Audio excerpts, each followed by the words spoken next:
Oh, hayo beautiful people, it's 4 AM in today's video flight na nako guys. So karon I'm getting ready sa akong mga gamit. Mauna guys, nakahuna-huna ko kung mag-jacket ba ko or dili. Murag lamig man kayo isulod og eroplano. Mauday na akong mga dala, ako ang luggage and my bag, and that's me. Naghilak-hilak kay makahilak man bitaw oy. Nagawas bitaw ko ana guys, unya nakita nako si mama sa gawas whole night nga walay tulo. Unya nakitaan pa jud nako nga naghilak siya. Syempre guys, kay mohawa na baya iyang gwapa nga anak. So meaning ana guys, wala na siya gwapa nga anak sa sulod balay. Bitaw uy, mingawon siya sa akong kadungol sa balay ug kamaldita pud usahay. Wala na siya yaw-yawan every morning. And now gi-carry na nako ako ang luggage. Kabutuhon na akong dughan diha guys. Kanang feeling bitaw mananghid ka unya di ka makaistorya tarong kay di na nimo malitok ang word na gusto nimo iingon. Nakalarga na jud mi padtog airport. While nana ko sa sulod sa sakyanan, ang naa sa kong huna-huna ako ang mama. Dili man gusto siya sanay nga malayo mi sa iyang tapat. Pero guys, in this situation, I need to be strong and I need to find way para ma-relax jud ko.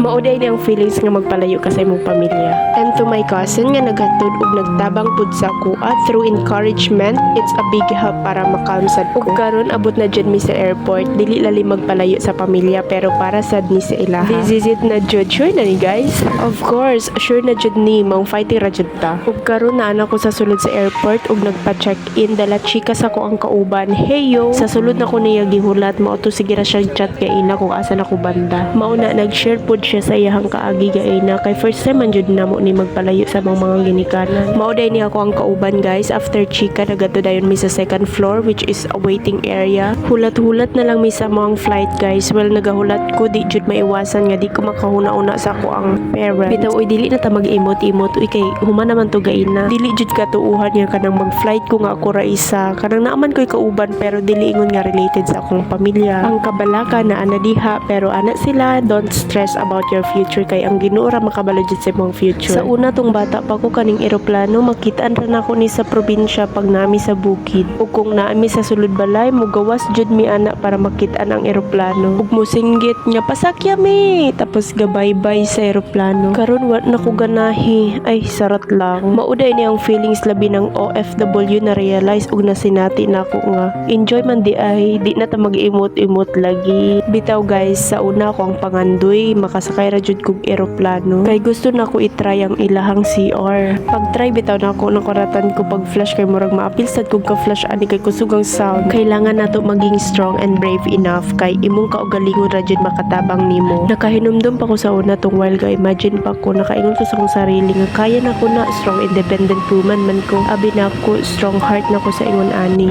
Mauna akong feel guys, I thought strong na kayo ko. Unya pag seatbelt mali. Finally I said to myself, lahi jud ang feeling when you left home as in dili ka bayaran og yan. Diri ra tataman. Thank you for watching beautiful people.